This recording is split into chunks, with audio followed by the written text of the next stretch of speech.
The massive oil spill off the coast of Louisiana prompts Governor Charlie Crist to signal he'll be calling a special session to ban oil drilling off Florida's coast.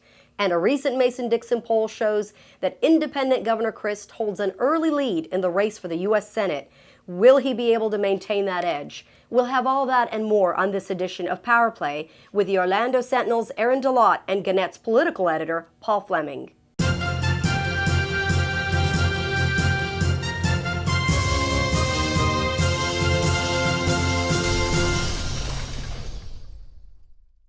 Paul, Aaron, thanks for joining us. Let's get started. Are we really going to have a special session?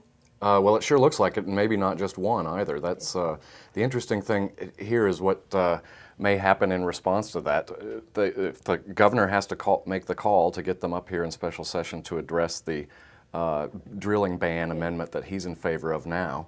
All the shenanigans that could happen with open warfare between the governor and the legislature now. There's no agreement from the leadership, right. So what do you think? If we could peer into Charlie's brain, it would be very interesting to note if the call comes down as his original timeline to come in the May 24th, and then he is by and large decided to use the legislature as a prop for his campaign because there's zero consensus on what to do. There's no trust. The lawmakers don't trust the governor. I mean, is now the time to address a constitutional amendment to ban drilling, or should we just, perhaps focus more on, the impending spill that is heading our way? Well, certainly that's happening as well, but if it's going to happen, the governor is also running up against a deadline to get on the ballot if it's going to happen the way he wants it to happen. But it's what Aaron makes reference to is that there's no communication, no trust, open warfare between the legislature and also sitting on the governor's desk is the budget now. He'll have to make a decision on that by the 28th of this month. He's also got a number of bills there that he's expected to veto, the ultrasound bill. Don't know what he'll do with the insurance bill. But the lawmakers being back here could also get up to their own agenda if the president and the speaker want to issue their own call with their own elements on there. Politically, do you think it was a smart move to call the legislature back up here, or do you think it might sort of backfire, be a little bit risky? Politically, I think it was pretty adept. Folks are talking about Harry Truman a lot, a native Missourian. Harry Truman won re-election campaigning against the Do-Nothing Congress. And the governor really wins no matter what happens by calling a special session, because if they do nothing, if they resist, he can still be the champion. They're the bad guys. If they pass something, I mean, he's the hero. He will be the one that sort of started this whole cause. But his veto pen now, very powerful. So it makes him even more relevant, I believe, in the last few months of this year. Well, in one sense. In another sense, they can come back next year with a new governor, depending on who that is, but certainly a governor, presumably, that the legislature would be dealing more in a more friendly way with, even if it is a member of the Democratic Party who's going to be sitting in that seat.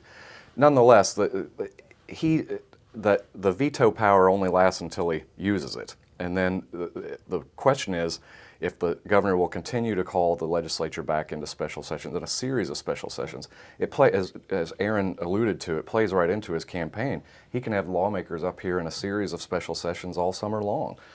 And speaking of his campaign, Mason-Dixon poll numbers that came out recently, basically it looks like a three-way race. Yeah, it's the cotton candy, I think, is how I've seen people describe Crist's numbers, because they're based on a false reality, and that is that he will hold on to that number of Democrats in a statewide election where, Kendrick Meek isn't raising a ton of money, but he's going to have millions of dollars to advertise himself, and Democrats are going to typically return to the Democratic candidate.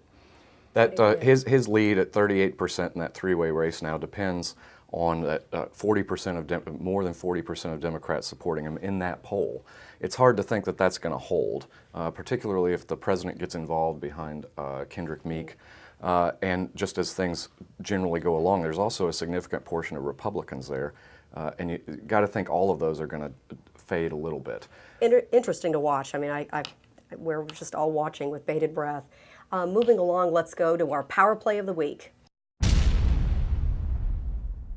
I'm going to go with Speaker Larry Creedle, who, with the intimations by the governor that he was going to call a special session, open political warfare, said the governor was using the oil spill as a political ploy.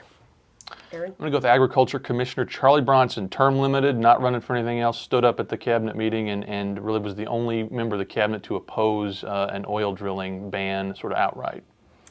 With that, we thank you, our viewers, for watching. Thank you, Paul, Aaron, for joining us today. And for all the latest on your political news, visit safetyreview.com.